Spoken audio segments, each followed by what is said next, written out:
today, more than 17,000 people around the world have been infected. 362 have died. Meantime, China is now accusing the U.S. of spreading fear after new travel restrictions were imposed, including a mandatory 14-day quarantine on returning U.S. citizens who have been in certain parts of China. So, Dr. Drew, are we overreacting? Yes. Yes. Yes. I'm hearing this from doctors left and right. Yes, and we are not overreacting. The press is overreacting, and it makes me furious. The press should not be reporting medical stories as though they know how to report it. If we have a pandemic, I won't know how to tell that we're actually having a pandemic because everything is an emergency.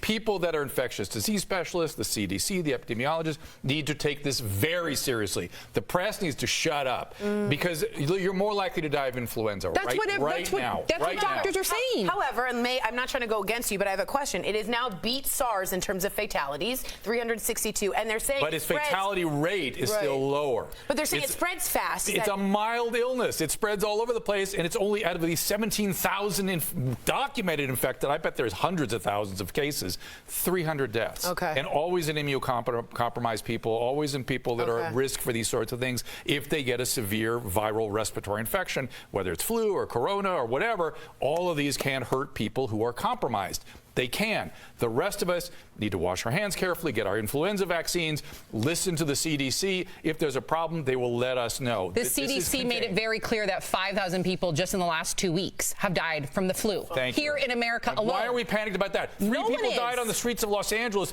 this morning from homelessness. Why, if that were coronavirus, people would freak the hell out. You're right. Why aren't we putting our priorities in the right place? It's the press. The press does not know how to report on medical issues. It's where I first learned about fake news. Should we have consultants? How could we fix this?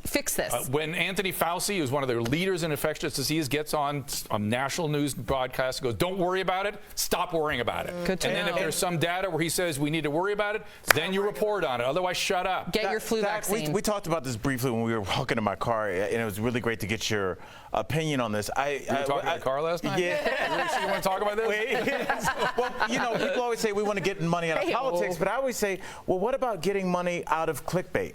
And I feel like the coronavirus will always have people click on it. The flu will not. And I think that's why the coronavirus is at the forefront of everything you look at, because people are looking at that. And I don't know, is the flu just not sexy enough anymore for people to care? No, it's not. No, because it's not. And again, you're right. They're motivated by getting the eyeballs, and the eyeballs come with some exotic infection as opposed to saying influenza killed 5,000 people. Like, oh, well, I guess it does that. Oh, a new infection. This is the one. It's going to get us. No, it's not. Stop it. Be professional journalists. Be what you're supposed to be, and collate and present the facts as they are, not with sexy headlines that give us some sort of hysteria.